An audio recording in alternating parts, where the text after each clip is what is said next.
Bonjour, le média Aliency fêtera bientôt ses 10 ans. 10 ans d'observation, des profondes transformations au sein de vos organisations. Mais aujourd'hui, c'est le moment de nous fixer une ambition encore plus forte. Le contexte actuel de multicrise nous questionne et nous motive tous à œuvrer en faveur d'un numérique porteur de sens. Cette émission, c'est l'occasion de vous présenter ces patrons et managers de la tech qui peuvent agir et qui forgent notre avenir numérique. Mon invité du jour a été patron de 9CGTEL. C'est aujourd'hui le binôme d'Octave Klaba, à la tête de VH Cloud. Michel Paulin, bonjour. Bonjour.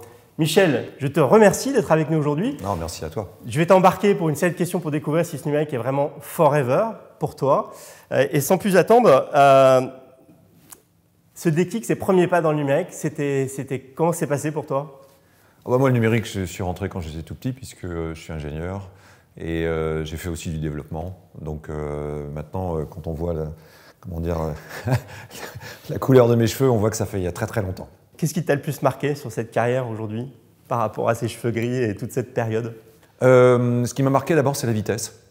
Je pense qu'aujourd'hui, on voit quand même qu'il y a une vitesse très rapide d'évolution, de transformation, non seulement des technologies, mais aussi des usages.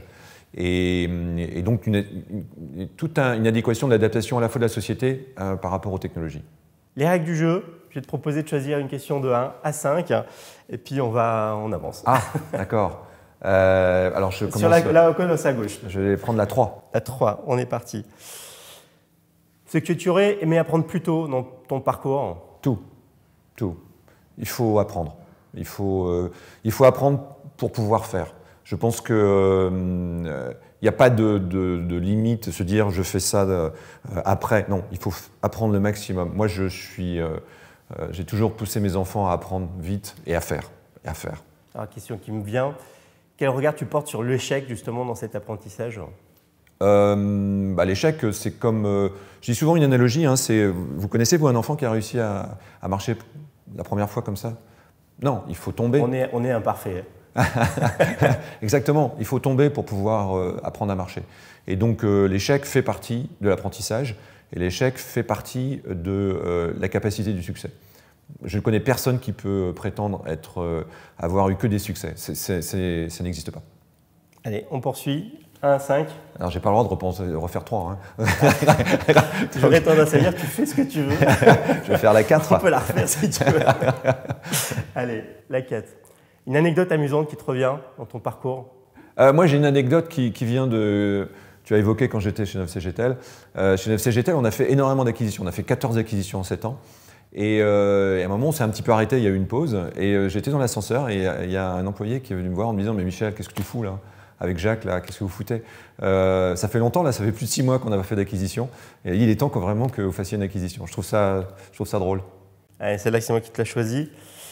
Ce dont tu es le plus fier dans ton parcours? Ce dont je suis le plus fier, c'est que je crois que j'ai toujours des contacts très forts avec les membres de mes équipes à travers tous les parcours professionnels que j'ai eus, que ce soit chez Neuf, chez Meditel au Maroc, où j'ai eu un très bon souvenir, ou avant chez Bull, ou même chez McKinsey. Donc ça, c'est quelque chose que j'apprécie. Je trouve que c'est d'abord, c'est pas un parcours professionnel, c'est d'abord un parcours humain. Et justement, cette aventure humaine au sein de VH, quel sens elle a pour toi? Elle est capitale. D'abord, pour ceux qui connaissent Octave, savent que c'est quelque chose qui est extrêmement important pour Octave. Et aujourd'hui, en plus, dans l'univers dans lequel on est, si vous n'arrivez pas à créer une humanité dans vos entreprises, je pense que vous n'arrivez pas à avoir un projet qui va attirer les bons profils. Et donc, pour nous, c'est capital. On essaye d'être une entreprise humaine pour des humains, pour aider à développer des solutions qui ont du sens. Allez, on poursuit. Alors, on va question commencer. Surprise? Non, c'est pas une surprise. Est-ce qu'il y a un truc qui t'empêche de dormir aujourd'hui? J'ai toujours dit qu'aujourd'hui, il y avait 2 sujets qui m'empêchent de dormir, en tout cas qui me préoccupent et qui sont vraiment au cœur, au-delà de tous les enjeux professionnels. Alors, je ne vais pas parler du côté personnel, mais des enjeux professionnels. Un, c'est le recrutement. C'est les valeurs humaines dans l'entreprise. Ça, c'est quelque chose sur lequel je pense qu'il faut qu'on ait une attention. Et moi, en tant que dirigeant d'entreprise, il faut que en permanence, on se dise que ça, c'est la priorité. Et le deuxième, c'est la cybersécurité. La cybersécurité. Parce que On voit bien que c'est un enjeu qui affecte malheureusement des hôpitaux, mais qui affecte de manière générale et qui sont des enjeux systémiques aujourd'hui. Donc c'est les deux sujets aujourd'hui qui m'empêchent de dormir. On vient de passer 10 ans, qu'on fêtera effectivement cette fin d'année. C'est quoi ce qui a le plus marqué cette industrie en 10 ans, selon toi? Alors c'était il y a un peu plus qu'il y a 10 ans, mais pour moi c'est l'arrivée du smartphone. Pourquoi je prends ce point-là? Parce que dans le numérique, il y a eu énormément d'innovation depuis 10 ans, ça n'arrête pas. D'autres choses comme l'intelligence artificielle, le métavers, on peut parler de tous ces jeux-là. Mais je trouve que le smartphone a ancré ça dans nos vies personnelles et dans nos vies professionnelles. On ne peut pas imaginer aujourd'hui la nouvelle génération sans smartphone. Donc ça a eu des impacts aujourd'hui sociologiques qui sont incroyables. Alors après, ça a eu toutes les conséquences sur le numérique. Mais pour moi, c'est quelque chose qui aujourd'hui sort du spectre du numérique. On est vraiment sur quelque chose de sociologique, c'est l'émergence des réseaux sociaux. Donc pour moi, c'est vraiment ça. Allez, on va faire la transition. Là, c'est moi qui l'ai choisi, cette question. Donc évidemment, faut-il s'inquiéter de la place du numérique dans nos vies? Alors, il faut toujours s'interroger. S'inquiéter, moi je pense que l'inquiétude sans l'action, ça ne sert à rien.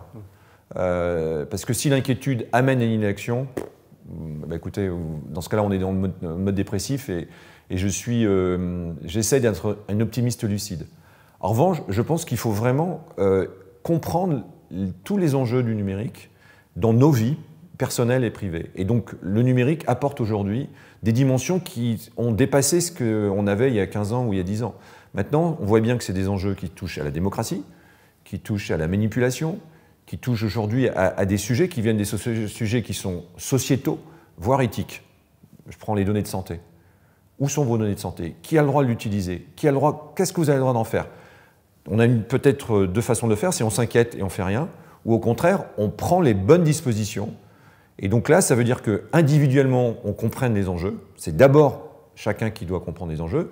Et après, bien sûr, il faut aussi qu'il y ait la bonne réglementation. 1 à 5. Je suis toujours dans le rouge. On est au milieu, là, on est passé dans le bleu. Donc on est dans le bleu. Je vais choisir le 1. Allez.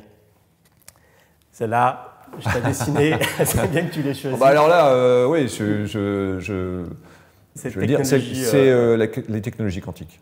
Alors, on est convaincu avec Octave, mais on n'est pas les seuls, hein, parce qu'aujourd'hui, le quantique va complètement bousculer la capacité aujourd'hui que le numérique va apporter. C'est-à-dire que je pense qu'on n'a pas aujourd'hui une compréhension forte de ce que ça va révolutionner. Ça va complètement exploser la loi de Moore, ça va complètement exploser les potentiels aujourd'hui qu'on a sur le domaine du quantique. Donc nous, on est convaincus que le quantique va vraiment tout bousculer, tout changer. Mais ce n'est pas dans 5 ans, dans 10 ans. Ça va commencer dans 2-3 ans. Michel, on a eu Godefroy de Bensman, président de Numéum, qui était à ta place et qui te dessine une question. J'adore les discussions qu'on a en ce moment sur le sujet de la souveraineté, par exemple. Et moi, j'aurais bien aimé que tu nous parles de la souveraineté sous l'angle de la concurrence équitable. Donc, en bon, Michel, cette concurrence équitable? Je pense que c'est une très bonne question. Je pense que la question est d'autant d'actualité que notre définition de la souveraineté, qui était évoquée avant, c'est la liberté de choix.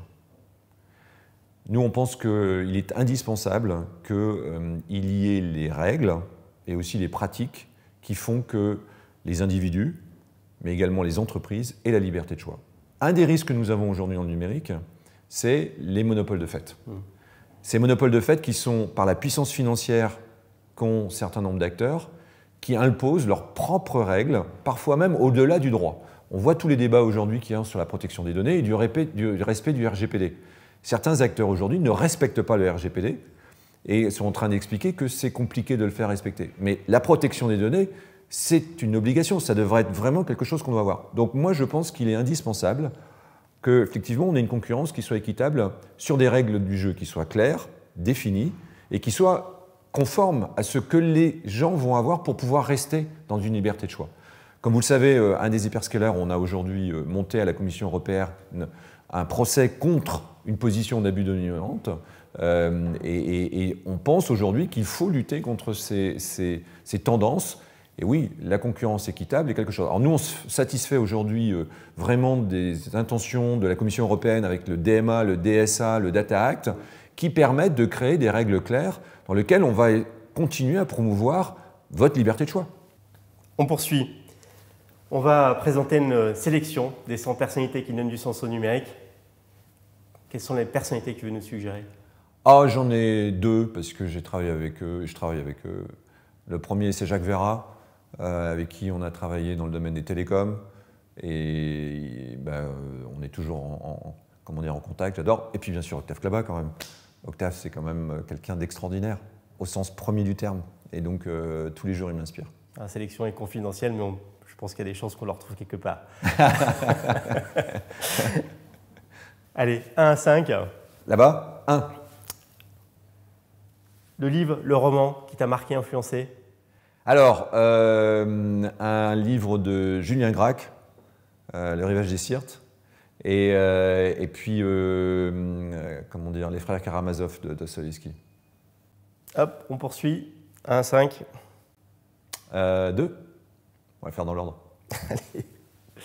Un super pouvoir que tu aurais adoré avoir? Faire la paix. Faire la paix entre les hommes.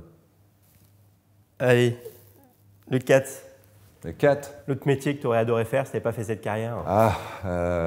Si j'en avais eu le talent, mathématicien ou chef d'orchestre.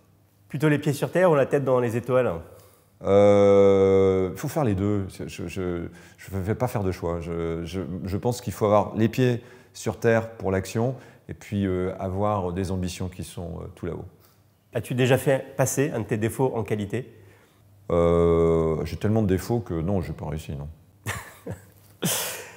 Michel, on arrive à l'issue de cet entretien et je te remercie d'avoir joué le jeu. 2 questions. La première, as-tu un message à passer aux équipes d'Aliancy pour ces 10 ans? Écoutez, moi, je n'ai pas de conseils. Je pense que les conseils, c'est d'abord d'être soi-même. On apprécie de travailler avec vous parce que je trouve que vous êtes un média, un regard qui est à la fois très technique, hein, mais en même temps très humain. Et je pense que la technique doit être au service des humains. Et donc, merci à vous. Et cette dernière question, est-ce que ce numérique est vraiment forever pour toi? Forever, c'est une bonne question. Oui, je pense que le numérique, c'est maintenant quelque chose qui est aussi important que l'énergie, aussi important que l'agriculture, aussi important que, on n'en a pas parlé, l'écologie. Donc oui, je pense que c'est forever. C'est-à-dire qu'aujourd'hui, le numérique, ce sera lié au destin de l'humanité. Pour le bien, et malheureusement aussi parfois pour le pire. Et donc oui, c'est définitivement le numérique pour forever. Merci Michel. Merci. Merci à vous de nous avoir suivis. Alors découvrez l'ensemble de ces portraits de patrons et managers de la tech sur le site Aliancy.